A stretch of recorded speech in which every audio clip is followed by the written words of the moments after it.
Welcome to yet another interesting episode of The Startup. In this episode, I'll be joined by the Executive Director of the Youth Banner, James Mungai.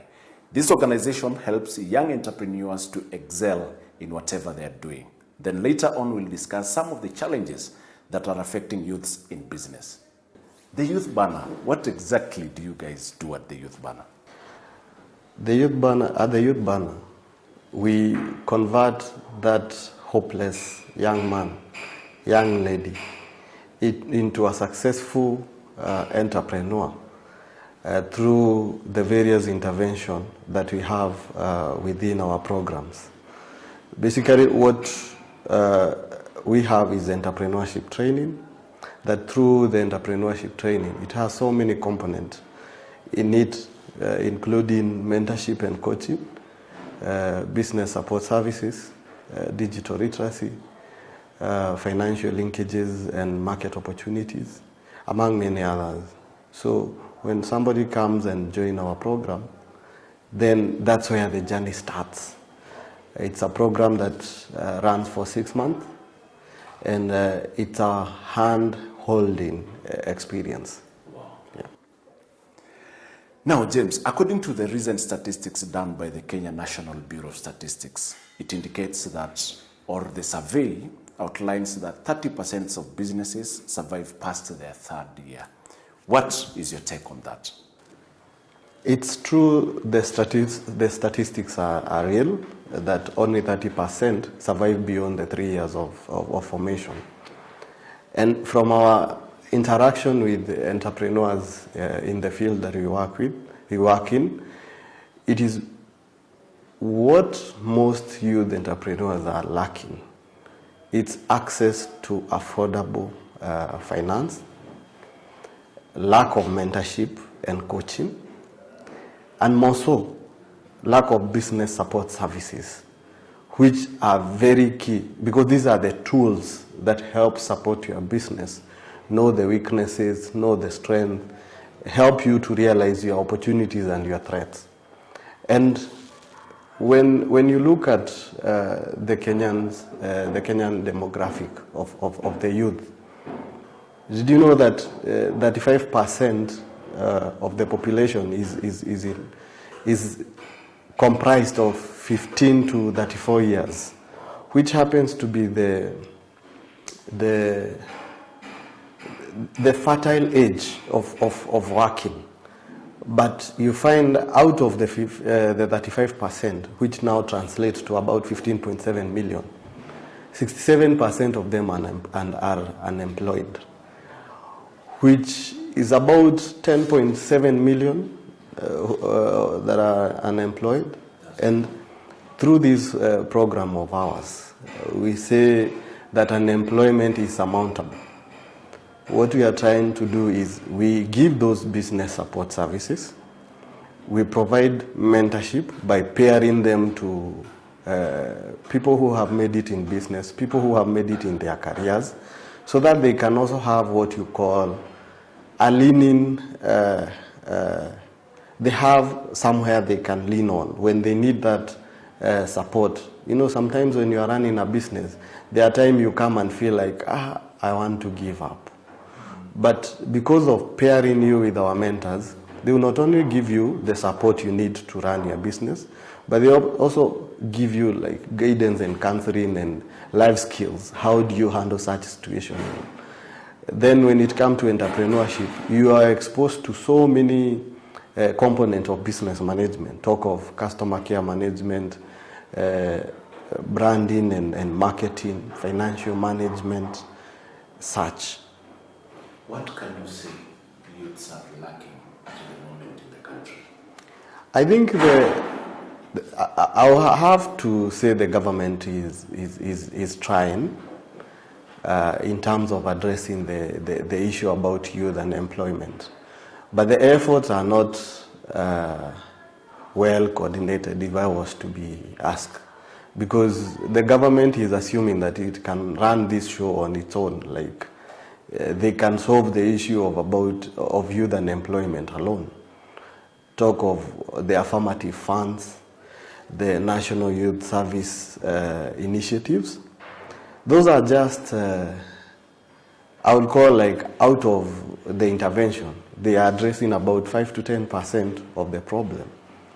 Currently, Kenya needs to create 1.3 million jobs every year so that we can be able to take care of all those people who are graduating from school, because we need those people who are graduating to be matched to the right jobs. Because if you are not matched to the right jobs, that is when you find there is underemployment. And again, the number that, for example, Class 8 graduate and Form 4 graduate who do not have the chance to continue with their education, where do they go? Has the government provided platform for them to earn skills that will help them to get that job or to start that an enterprise that will support him and his family? So when I look at it, and when I look at our model, we usually call it's a proven business model because we have run it for the last 6 years. And seen successful stories out of it. Yes. Success that we are talking about. So what the government need to do, it needs to fight these giants through many stakeholders. Private sector is very key in ensuring that, because currently the private sector is the one that is employing the biggest percentage of the working population. Talk of the manufacturing industry that contribute about 10.3% of the GDP. It's not been given the due attention that it should be. Like, for example, we have youth entrepreneurs who are venturing into manufacturing, but they find that the registration that has been set out, it's very strict. Like, for a youth entrepreneur who is going into manufacturing, you are expected to go through so many compliance, so that some of them ended up doing like illegal business because you have a passion of running an enterprise, but when you look at the government requirement, it's not acceptable. When the government is saying that we are providing a conducive environment for people to do business, it is not there. Ask me and ask the people who we work with in the field. Because you have been in the ground. Yes, and like I have a case of a guy who has been doing production of sweets. Right now he's in a serious tussle with the Kenya Bureau of Standards because he has not been given the compliance, but at least, and he need to feed his family. So what do you expect? He will be doing it behind the doors and do the distribution at night. And that's not what we want. We want formal and incentives that will encourage youth entrepreneurs to venture into manufacturing. So when you look at this whole issue, the government cannot do it alone. And like when you point out at the affirmative funds, why do I need to access funds through a group if there is proven record of your credit worthiness? Why do you need to go through a group for you to access funds? Probably you are capable of doing it your own. Exactly. You know, this concept of like you have to be in a group for you to access the fund, it's not working. And that's why you find that they will access the funds as a group, share the amount between themselves, and then say, go and do your business, and then make sure that you bring the repayment. And that's why the government is losing a lot of money through those same groups. Because their aim was to get money individually, but because they have been, like the system have been set that you have to get it through a group. So what do? You have to be clever. But I'm telling you that if the government, for example, come to the youth banner, we have the network, we have been on the ground, and we have also channeled such funds through here at the youth banner. We had a partnership with one of our partners, and they used to give us funds, and we distributed to our youth, And the compliance rate was above 95% because we have the goodwill of the people we worked with in the community. And you've done, in fact, good background checks on these people. Exactly. And you know you support them. Yes. And because these people who come into our program, mostly they are introduced by people who have gone through the program previously. So they don't want to mess up the good name that has been created by those who came before them. So they want to ensure that this momentum is maintained. And I'm telling you, the day the government will realize that we need to work with other stakeholders. Don't say that it is only the youth fund that can distribute or can reach out to young entrepreneurs. There are other youth organizations that have perfect system, perfect platform for such funds. I can guarantee you, if you are given such a fund, the success rate of the repayment will be between 98% and 99%, which the government is struggling. Today they have about 67% compliance. Yeah. James, according to the survey, again, one of the biggest hindrances was policies and legislations. What rights do youths have? In our constitution, we have both human rights and also there are those freedoms that we do have. And as a youth, the rights applies to everyone.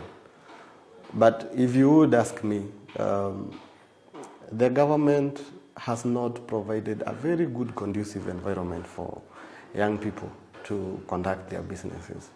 I usually say that in reference to what I see in Nairobi, specifically to the hawkers, the informal traders. For example, the county government. If you take the county enforcement and inspectorate department, for example, how many young people who are in the informal trade that have lost their lives because they are not giving that bribe to those officers.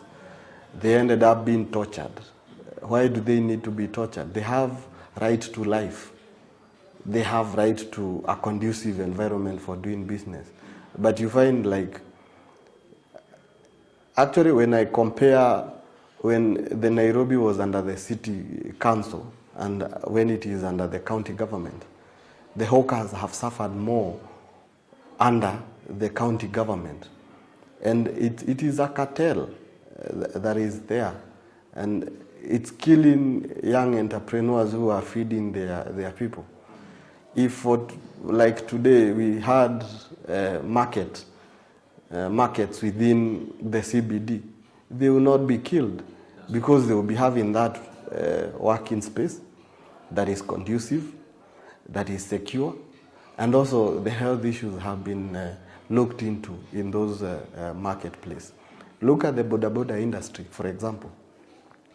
When a boda boda is in town, he's seen by the city council or police as a nuisance. Somebody who is feeding more than 8 people. 8 people are depending on him.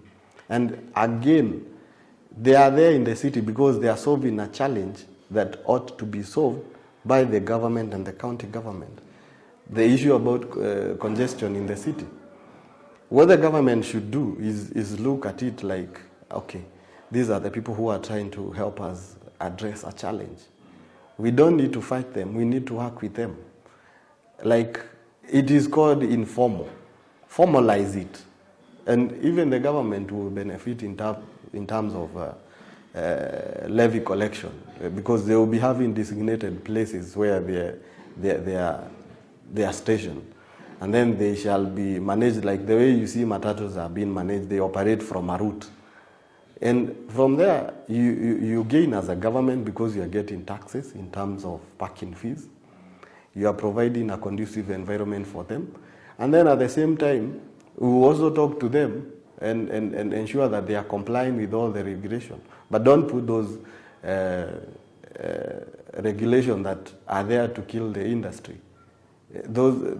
Today, the boda boda industry is feeding so many families. It's supporting so many families, both here in the city and in the village.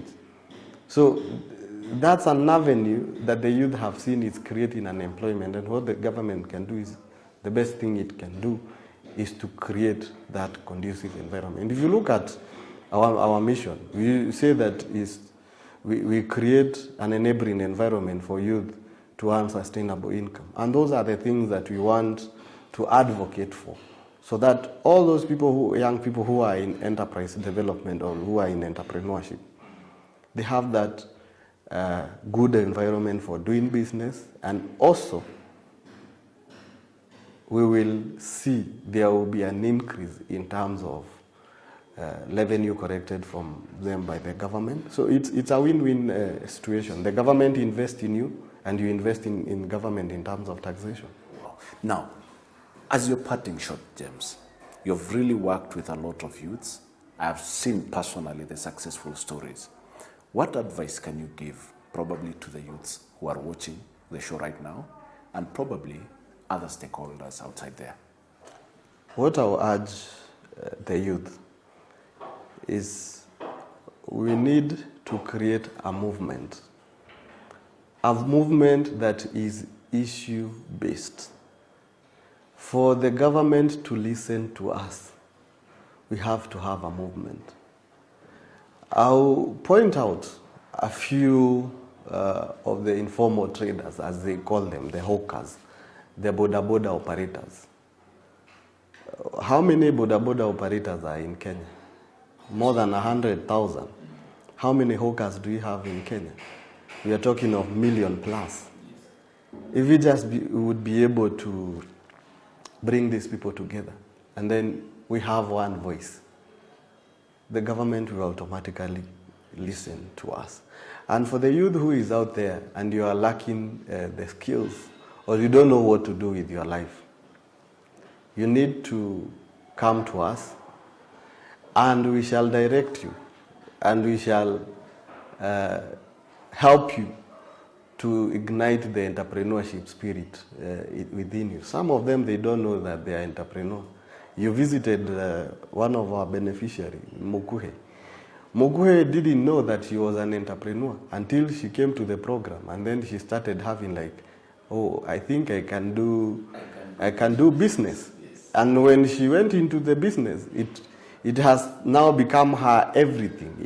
It's her passion. It's her, like, she will die for it, whatever it is. And I would also like to point out something, because the Ministry of Industrialization is the ministry that is supposed to be working very closely with the Ministry of Public Service and Youth Affairs.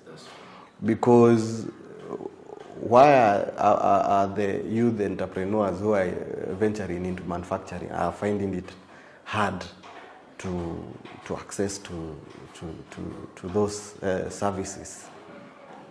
The government the ministry need to talk to each other, and also the business membership organization. They have for sure not taken the youth entrepreneur seriously. Because, for example, you talk of organizations that are the BMOs who are now purporting to be advocating for those people who are in manufacturing. Ask them, do you have any package for the youth? They say, we are thinking about it. We are thinking about it. It's not there.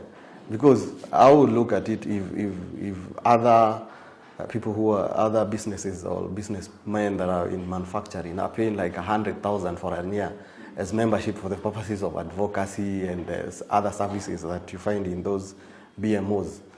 I would look at it like a BMO should look out at a youth entrepreneur and tell them that you are going to give you free membership for the whole year. You shall benefit from all the trainings. So we need to do more than we are doing.